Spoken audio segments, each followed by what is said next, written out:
But darling, you're kind about everyone. You can't be trusted. Hello, congratulations on this incredibly complicated woman. Oh, Uh, thank you. what kind of sources did you look for inspiration? She's snatches of women who've intimidated me through my life, I think. You know, it was a sort of little bit of, quite therapeutic to get all this into one character. It's that peculiar way in which English people can sort of damn you with a compliment, you know, by saying, "Oh, clever, clever you," or "Oh, how sweet," you know, and you think, "Oh, what have I done wrong?" And you don't know, but it's a very English thing. So I really enjoyed having fun with that on the other side. I love her self-delusion, her self-deception, the idea that she thinks she sort of was the queen of Britpop when she probably, you know, met one of the singers, Damon Albarn once from Blur or something. She was just so fun to play because she's this very unusual matriarch who's completely uninterested in her own children and just longing for a kind of stranger to come in to distract her from having to pay attention to her own family.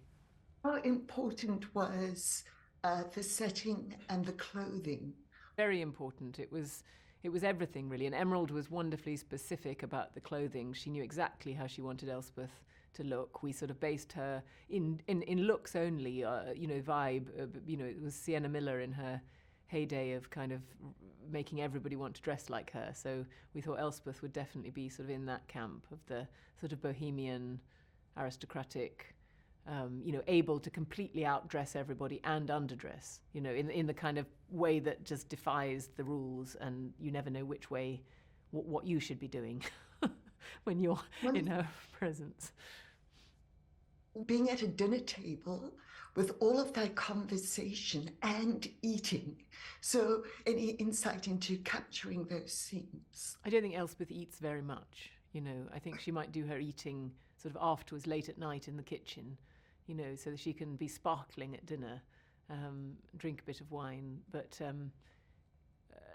how these women plan these sort of 3-course dinners and stay slim. And I mean, I don't know what they do.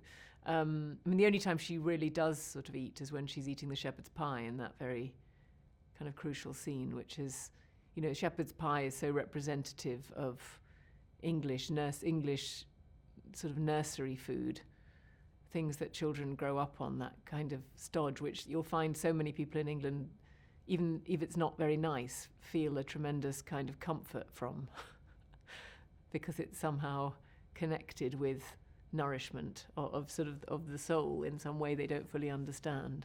The dinner scenes were fun, and actually in practice we had so many vegetarians and vegans on the set that I think every bit of seafood on set was actually made of tofu, which is also really creepy in its own way. You take a prawn and it's a sort of insipid sort of mold of tofu.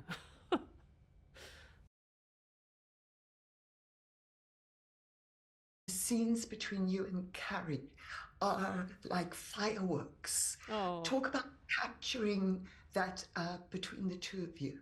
Well, Carey and I have such a sort of sisterly bond, I think, since making Pride and Prejudice, that it was just a real treat to be doing those scenes and being able to sort of read one another and play with one another and feed one another what each other needed.